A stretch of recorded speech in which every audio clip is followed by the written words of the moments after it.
4 na customized cakes tayo for today's video. Hey mga ka-twin bakers! So yung mga cakes nga pala ngayon dito sa video ay ginawa namin nung last Wednesday. At simulan na nga natin dito sa 8x5. Moist chocolate and water ganache yung filling. Gusto ko nga palang i-shoutout si Ma'am Novi Jane yung nag-order ng cake na to. Thank you so much po, ma'am. So yan, after ng crumb coating, diretso na tayo dito sa frosting. So yan, i-flex natin dito yung pinasang design sa akin ni ma'am. Double tone nga yung color ng base. Parang cream yung nasa itaas, then color pink yung nasa ibaba. Sa paggawa nga ng color pink to frosting, ginamit ko nga dito yung Neko liquid food color na color red. Pero lumalabas siyang color pink sa akin dito. Pero okay lang, bet na bet ko nga yung pagka-color pink niya. Diniretso ko na nga yung pagpahid ng icing dito sa cake. Then after nyan ay ni-scrape ko siya. Sa pinasang design nga sa akin ni ma'am, parang naka-stencil yung details dun sa cake. Nakalimutan ko nga sabihin sa kanya na wala akong ganong design na stencil. Kaya for the mano-mano tayo ng pipe for today's video. Medyo di pa nga pantay yung pagka-pipe ko pero carry na din. Gumamit lang ako dyan ng maliit na bilog na piping tip. Then after nga niya, naglagay ako ng chocolate drip. Bali sa side nga lang yung drip niya. After nga niya, naglagay ako ng mga non-edible na cake balls. Alternate nga lang yung color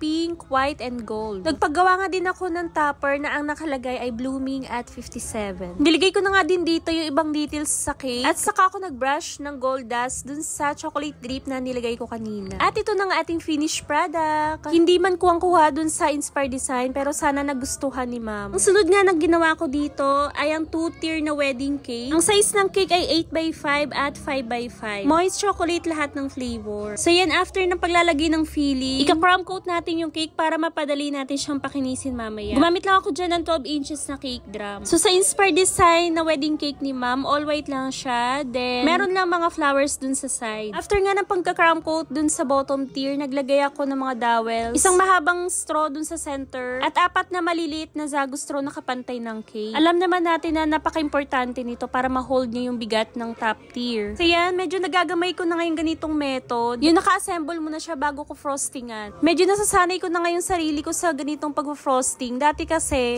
fully frosted ko muna yung bottom tier saka ko ipapatong yung top tier. Pero ngayon nga, iniba ko naman yung way ko at hindi naman ako masyadong nahirapan. Medyo natatagalan nga lang ako sa pagpapakinis dito sa cake. Nakailang ulit nga ako dyan sa pagpapakinis, kinakat ko nga lang dito sa video. Nag-add din nga pala ako ng 2 mahabang stick. Tagus yun hanggang cake drum para sure na hindi gagalaw yung cake natin. Pagkatapos nga niyan, iniisa-isa ko na nga ilagay yung mga bulaklak dito na artificial lang din. At nag-mix nga lang din ako dito ng color peach na rose. Make sure lang natin na na-sanitize yung mga flowers bago natin ilagay dito sa cake. Nag-add din nga ako ng mga maliliit na bulaklak at mga gold rajes. At ito na nga yung finished look ng wedding cake natin. So yan, yung araw din na yun, meron din kaming 1-tier na wedding cake. Actually, rush order din to sa amin. Pero since matumal nga ngayon, wala tayong atrasan. Kahit rush order yan, i-accept natin yan. So yan, ang request ka sa akin ni ma'am, color pink daw yung mga roses. Pero since ito nga lang yung available dito sa akin, light pink lang yung available, pero syempre gagawa natin ng paraan yan. Gumamit lang ako ulit ng Neko liquid food color. At tingnan nyo naman, na-achieve yung color pink na gusto ko. Gusto kasi ni ma'am may pagka-touch of pink, kaya pati yung mga sprinkles ay color pink din. So yung size nga pala ng cake dito ay 6x5. Sobrang simple niya lang, ayan lang yung details. After nga niya paglalagay ko ng sprinkles, nilagay ko na yung Mr. and Mrs. na topper. At ang last cake nga na ginawa namin nung araw na yun ay itong 7x5 na chocolate moist. Gumamit lang ako ng scraper na may design para ma-achieve yung ganyang texture sa cake. Then after nga niya, nag-prepare na ako ng mga color na gagamitin ko. Yung color nga dito sa base ng cake, parang in-airbrush siya na iba't iba yung color. Syempre, gagamitin natin ulit si Neko dito sa pagkulay ng cake. Napakatingkad niya nga, kaya hinaluan ko to ng gin. Wala naman tong aftertaste. At tingnan nyo naman kung gaano kaganda yung kulay niya dito sa cake. So yung mga ginamit ko ang color dito ay pink, yellow, at blue. Random ko lang siyang in-airbrush dito sa cake. After nga niya, nilagay ko na yung mga printed toppers na si Vera yung nag-print at nag-prepare. Nagkamali pa nga siya dito kasi dapat daw number 11 yung age ng celebrant. Buti nga't nasend niya muna to kay ma'am bago i-pick up. Sa last detail nga ng cake, nagpipe ako ng mga heart na color black. At i-flex ko na nga din dito sa dulo ng video yung 2